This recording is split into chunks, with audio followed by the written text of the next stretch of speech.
नमस्कार। आज का सुविचार, what the mind can conceive it can achieve. हम अगर किसी चीज़ की कल्पना कर सकते हैं तो उसे साकार भी कर सकते हैं। हमारा मन जो भी सोच सकता है और विश्वास कर सकता है वह प्राप्त कर सकता है। हमारे विचार हमारे जीवन को आकार देते हैं।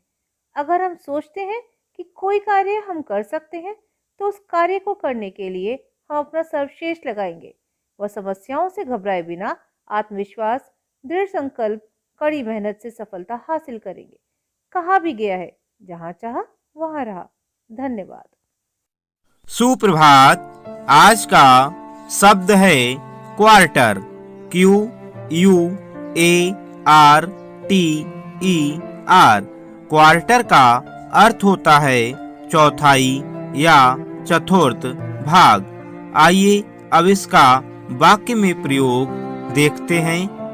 Only a quarter of registered voters actually voted in the election. चुनाव में केवल 1/4 पंजीकृत मतदाताओं ने ही मतदान किया। धन्यवाद। Hello everyone, puzzle of the day में आज है रात दिन मैं चलता हूँ, आलस से मैं टलता हूँ। कर्मशील का साथ मैं देता, कर्महीन को चलता हूँ। सोचिए, रात दिन मैं चलता हूँ, आलस से मैं टलता हूँ, कर्मशील का साथ मैं देता, कर्महीन को छलता हूँ। जी हाँ, उत्तर है समय। समय, जो व्यक्ति समय के साथ कार्य करता है उसे समझता है, समय भी उसी का ही साथ देता है। धन्यवाद। नमस्कार, प्रस्तुत है आज का इतिहास।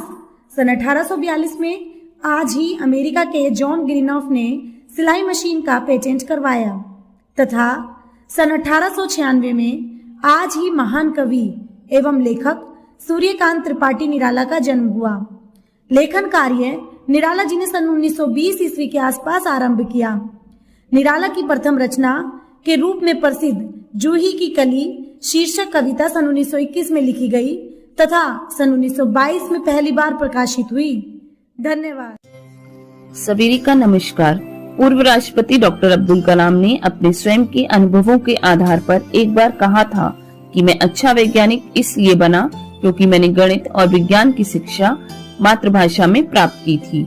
आज के विशेष में हम अंतर्राष्ट्रीय मातृभाषा के विषय में चर्चा करेंगे। संपूर्ण विश्व में आज यानी 21 फरवरी को अंतर्राष्ट्रीय मातृभाषा दिवस के रूप में मनाया जाता है।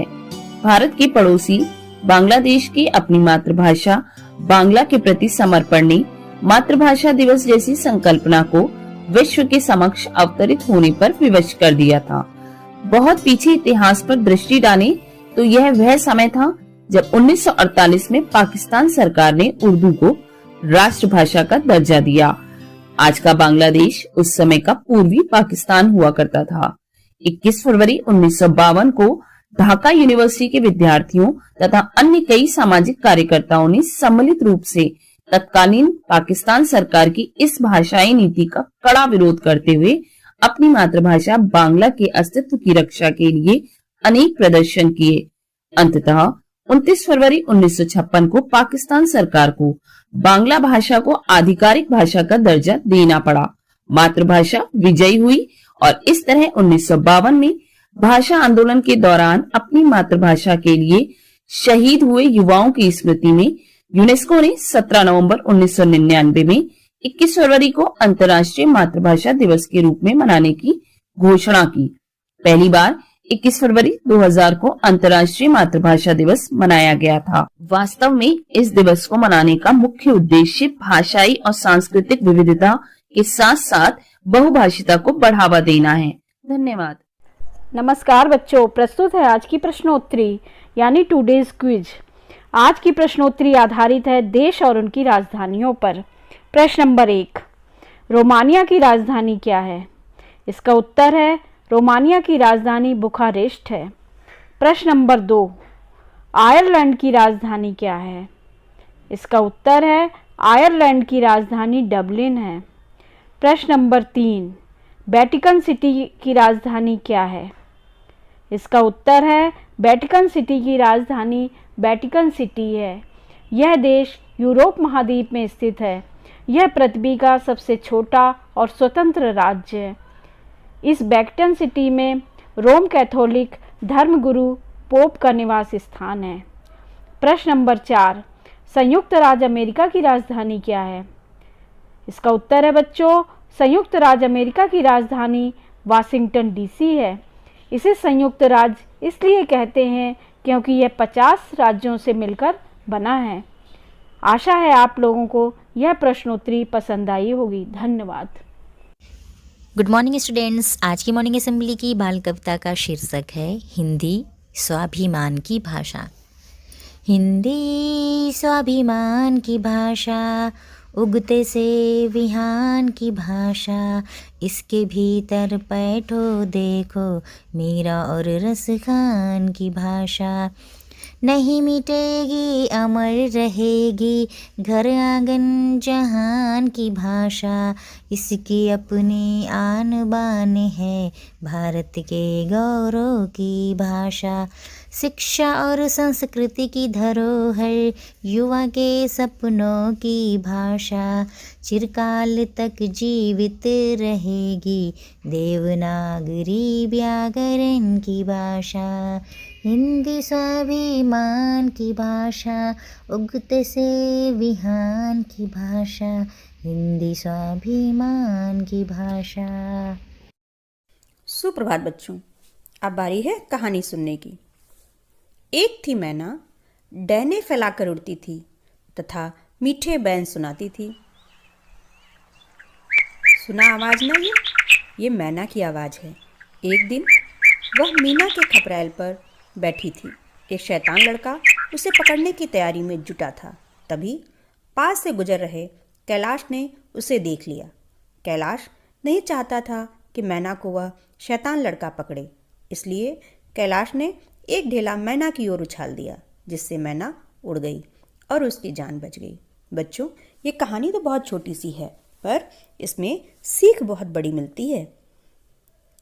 इस कहानी से हमें यह सीख मिलती है कि सभी जीवों पर दया करना चाहिए। जीव जंतुओं की रक्षा करना हमारा दायित्व है।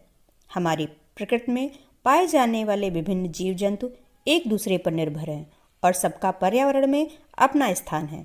अतः हमें सभी जीवों की रक्षा करना चाहिए, किसी भी जीव को मारना नहीं चाहिए। आज के लिए इतना ही, धन्यवाद। नमस्कार। आज मोटिवेट और सेल्फ का विषय है प्रकृति का न्याय या अन्याय।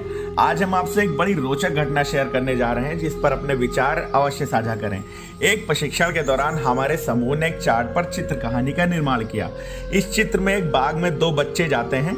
वहां पर एक जामुन का बड़ा सा पेड़ होता है, जिस पर बहुत ढेर सारे रसीले जामुन लदे होते हैं। इसे देखकर उनका जी ललचाता है, लेकिन वो चाह कर भी उसे पा नहीं सकते, क्योंकि जामुन उनकी पहुंच से बहुत दूर होते हैं। ये देखकर वो आपस में प्रकृति के इस अन्याय पर बात करते हैं कि खरबूजा जो इतना बड़ा फल होता है, फिर भी वो जमीन पर रखा मिल जाता है, और जामुन इतना छोटा फल होते हुए भी इतनी दूर, उनकी पहुंच से दूर अपना फल देता है। अगर हम इसकी तुलना अपने बेसिक से करें तो वह शिक्षक जो प्रगाढ़ ज्ञानी तो होते हैं, लेकिन वो अपने ज्ञान रूपी फल को छुपाकर छात्रों की पहुंच से बहुत दूर रखते हैं, वह इस कहानी के जामुन के पेड़ जैसे हैं। वहीं वह शिक्षक जो अपना ज्ञान अपने छात्रों को सुगमता से उपलब्ध करा देते हैं, वह इस कहानी के खरबूजे के पौधे के समान है। प्रकृति का न्याय तो हमारे वश में नहीं है, लेकिन हमारे पेशे के लिए न्याय संगत यही है कि हम शिक्षक इस कहानी के खरबूजे के समान बने, जिनके ज्ञान के भंडार हमारे छात्रों के लिए सुगमता से उपलब्ध हों। धन्यवाद। आपका दिन शुभ हो।